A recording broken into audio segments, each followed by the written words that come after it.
to show you guys today a project I've been working on. I admit, I don't think this is the best I could have ever done. However, I'm going to take a positive outlook to it. I've learned many things over the course of this project, and I'm going to show you what it is. So first, I wanted to introduce you to what I have going on so far. Basically, I wanted to create a scene in my 2D game and make it 3D. So the main shot I'm going to show you, one I learned how to bookmark from a friend named Matt, which I am very thankful for.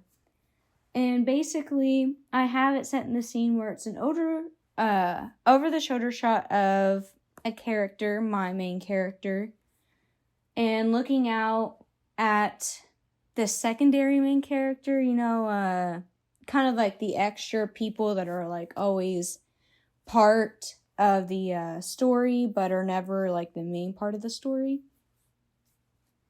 The characters look weird. This is not what they were supposed to look like. If I had time, I would have modeled them out. And if I also had time, I would have added a lot more detail to what I could have. What you see, so I'm going to go through a step at a time of exactly what I have learned.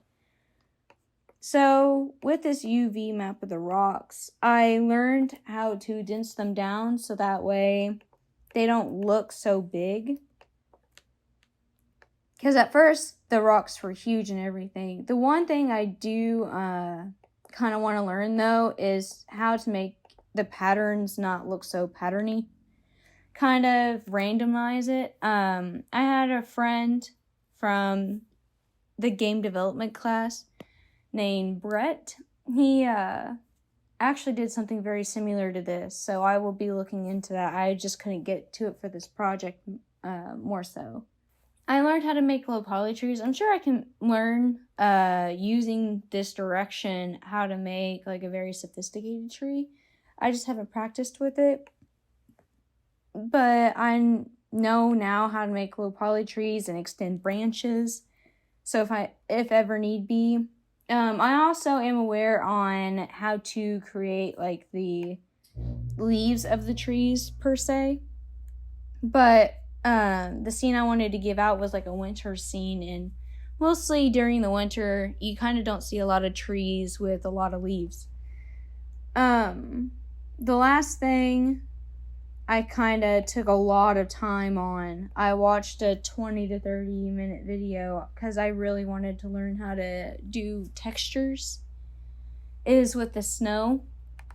So as you see it, it's kind of bland right now.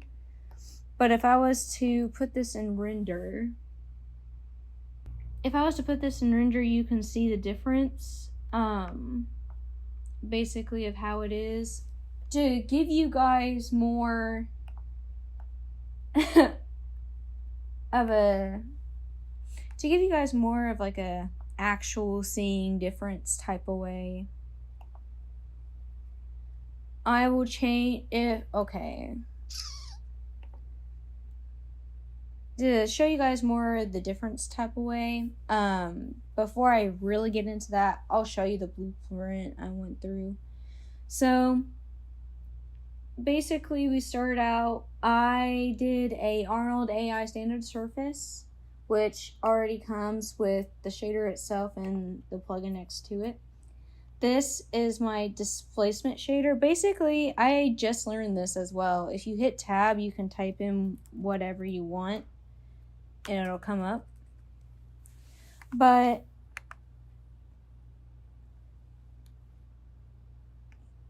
here is the sought out.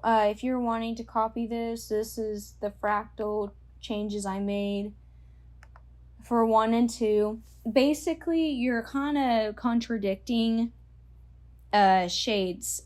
And the reason why it shades, it's a shader acting as a texture.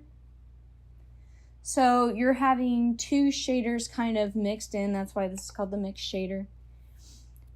You're having them mixed to kind of counteract the weird spaces, the small spaces. And then here's displacement. This is kind of like setting a different tone for how the shader looks. And I'm going to show you an example of that now, since we're on that topic. If I hit play, on the right, you're going to see it kind of forming. It's going to take a hot second for it to like adjust to things. Right now I have it on world, but if I was to take it and go to object,